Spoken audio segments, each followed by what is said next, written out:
Hello friends, എല്ലാവർക്കും എൻ്റെ ചാനലിലേക്ക് ഒരിക്കൽ കൂടി സ്വാഗതം. ഉഴുന്നുവടയുടെ റെസിപ്പിയാണ് ഞാനിന്ന് ഷെയർ ചെയ്യുന്നത്.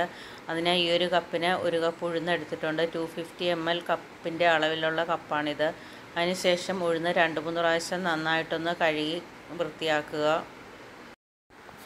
അതിലേക്ക് കുതിരാൻ ആവശ്യമായിട്ടുള്ള വെള്ളം ഒഴിച്ചു കൊടുക്കുക. പിന്നെ ഒരു 1/2 ടീസ്പൂൺ ഉലുവായും കൂടി ചേർത്ത് നന്നായിട്ടൊന്ന് മിക്സ് ചെയ്യുക. അതിനുശേഷം ഇത് കുതിരാൻ വേണ്ടിയിട്ട് മാറ്റി വയ്ക്കുക. മിനിമം 1 മണിക്കൂർ നേരമെങ്കിലും കുതിരേണ്ടത് ആവശ്യമാണ്. ഞാനിപ്പോൾ ഒരു 2 മണിക്കൂർ നേരം ഇത് കുതിർത്തെടുത്തിട്ടുണ്ട്. 3 ട്രിപ്പായിട്ടാണ് ഞാനിതിവിടെ അരയ്ക്കുന്നത്. ഓരോ പ്രാവശ്യവും ഒരു 3 ടേബിൾ സ്പൂൺ വെള്ളം ഒഴിച്ചു കൊടുത്ത് അരയ്ക്കാവുന്നതാണ്. ഉഴുന്ന് കുതിരാനിട്ട വെള്ളം വേണം ഒഴിച്ചു കൊടുക്കാനായിട്ട്. 3 ട്രിപ്പായിട്ട് ഞാനിവിടെ നന്നായിട്ട് അരച്ചെടുത്തിട്ടുണ്ട്. അതുകൊണ്ട് അതിനുശേഷം കൈകൊണ്ട് നന്നായിട്ടൊന്ന് 1 മിനിറ്റ് നേരം മിക്സ് ചെയ്ത് കൊടുക്കുക.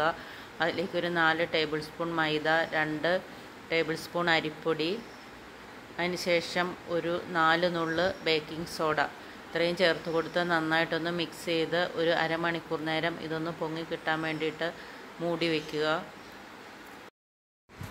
അരമണിക്കൂറിന് ശേഷം അടപ്പ് തുറന്ന് ആവശ്യത്തിനുള്ള ഉപ്പ് ചേർത്ത് കൊടുക്കുക. പിന്നെ അരിഞ്ഞു വെച്ചിരിക്കുന്ന ഇഞ്ചി, പച്ചമുളക്, ചെറിയ ഉള്ളി, വേപ്പില, അല്പം മഞ്ഞൾപ്പൊടി, ചതച്ച കുരുമുളക്, കായപ്പൊടി ഇതെല്ലാം കൂടി ചേർത്ത് നന്നായിട്ടൊന്ന് മിക്സ് ചെയ്ത് കൊടുക്കുക. അതിനുശേഷം ഒരു ചീനച്ചട്ടിയിൽ എണ്ണ നന്നായിട്ട് ചൂടാക്കുക. അതിനുശേഷം ബാറ്റർ എടുത്ത് ഓരോ ഉരുളകളാക്കി എടുത്ത് നടുവിലൊരു ഹോൾ ഇട്ടതിന് ശേഷം എണ്ണയിലേക്ക് ഇട്ട് കൊടുക്കുക. ഒരു വശം മൂത്ത് കഴിയുമ്പോഴത്തേക്കും ഒരു സ്പൂൺ ഉപയോഗിച്ച് മറുവശത്തേക്ക് തിരിച്ചിട്ട് കൊടുക്കുക.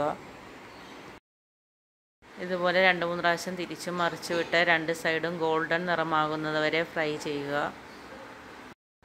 2 സൈഡും ഗോൾഡൻ ബ്രൗൺ നിറമാകുമ്പോഴത്തേക്കും കോരിയെടുക്കാവുന്നതാണ്.